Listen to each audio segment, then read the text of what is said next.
വരുന്ന ബീഹാർ തെരഞ്ഞെടുപ്പിന്റെ കേളികൊട്ടാണ് ഇപ്പോൾ നടക്കുന്നത്. ബി.ജെ.പി. അവരുടെ പ്രചരണം തുടങ്ങിക്കഴിഞ്ഞു. അമിത്ഷാ റാലികൾ നടത്തി തുടങ്ങി. നരേന്ദ്രമോദിയും വളരെ വൈകാതെ തന്നെ റാലികളെ അഭിസംബോധന ചെയ്യാൻ തുടങ്ങും. ബി.ജെ.പിയുടെ ലക്ഷ്യം ബീഹാറിൽ ഒരു ബി.ജെ.പി. മുഖ്യമന്ത്രിയെ കൊണ്ടുവരിക എന്നതാണ്. മഹാരാഷ്ട്രയിലേതുപോലെ ഒരു രാഷ്ട്രീയ കളി കളിക്കാനാണ് അവർ തയ്യാറാകുന്നത്.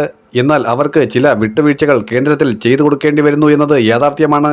അതിൽ ഒന്നാമത്തെ കാര്യം, ഐക്യജനതാദൾ പറയുന്ന 2 മാനദണ്ഡങ്ങൾ അംഗീകരിക്കേണ്ടി വരും. കേന്ദ്രമന്ത്രിമാർ ഐക്യജനതാദളിനെ പ്രതിനിധീകരിച്ച് കുറഞ്ഞത് 3 എണ്ണമെങ്കിലും ക്യാബിനറ്റ് റാങ്കോടുകൂടി കൊടുക്കണം. അങ്ങനെ ആകെ 5.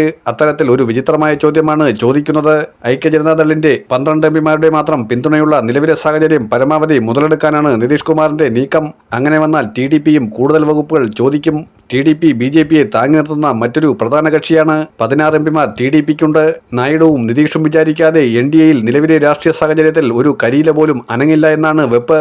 എന്നാൽ നായിഡുവിനെയും നിതീഷിനെയും പറ്റിക്കാൻ എളുപ്പത്തിൽ നരേന്ദ്രമോദിക്ക് സാധിക്കുമെന്നാണ് രാഷ്ട്രീയ നിരൂപകർ പറയുന്നത്. പ്രശാന്ത് കിഷോർ പറയുന്നത് ബി.ജെ.പി. ഇത്തവണ വിയർക്കുമെന്നാണ്.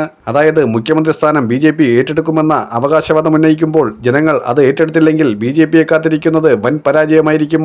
അതായത് RJDക്ക് 100 അതിൽ കൂടുതലോ സീറ്റുകൾ കിട്ടിയേക്കാം. കഴിഞ്ഞ 2 നിയമസഭാ തെരഞ്ഞെടുപ്പിലും RJDക്ക് മികച്ച മുന്നേറ്റമാണ് നിയമസഭാ തെരഞ്ഞെടുപ്പിൽ കാണിക്കാൻ കഴിഞ്ഞത്. എന്നാൽ അത് പാർലമെന്റിലേക്ക് വരുമ്പോൾ അത്തരത്തിലൊരു ഇംപ്ലിമെന്റേഷൻ നടക്കുന്നില്ല. അവിടെ വ്യത്യസ്തമായ രീതികളാണ്. പാർലമെന്റിൽ ചിരാഗ് പാസ്വാന്റെ പാർട്ടിക്ക് 6 എംപിമാരുണ്ട്. എന്നാൽ നിയമസഭയിൽ അതിദാരുണമാണ് ചിരാഗ് പാസ്വാന്റെ പാർട്ടി.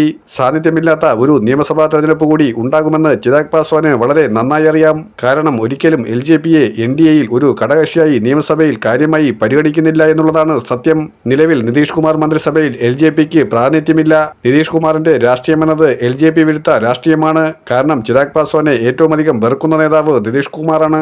അതിന് എല്ലാവിധത്തിലുള്ള വിധ്വംസകമായിട്ടുള്ള സമീപനവും നിതീഷ് എടുക്കുന്നുണ്ട്. ഒളിഞ്ഞും തെളിഞ്ഞും ചിരാഗ് പാസ്വാന്റെ പാർട്ടിയെ വീണ്ടും പിളർത്താൻ നിതീഷ് കളിക്കുന്നുമുണ്ട്. നേരത്തെ പശുപതി പാരസും ചിരാഗ് പാസ്വാനും വിഭിന്ന ധ്രുവങ്ങളിലേക്ക് പോയി.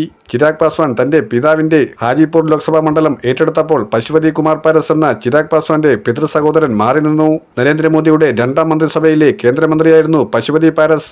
NDAയിലെ മറ്റു ഘടകകക്ഷികൾ അതിനകത്ത് നിതീഷിന്റെ ശത്രുക്കളാണ്. NDAയിൽ ഇപ്പോഴുള്ള ജിതൻ റാം മാഞ്ചി ആയിരുന്നാലും ചിരാഗ് പാസ്വാൻ ആയിരുന്നാലും ഇത്തരത്തിലുള്ള പല പ്രശ്നങ്ങളും അതിസങ്കീർണമാക്കി വഷളാക്കി തനിക്കാക്കാനാണ് നിതീഷിന്റെ തീവ്രമായ ശ്രമം.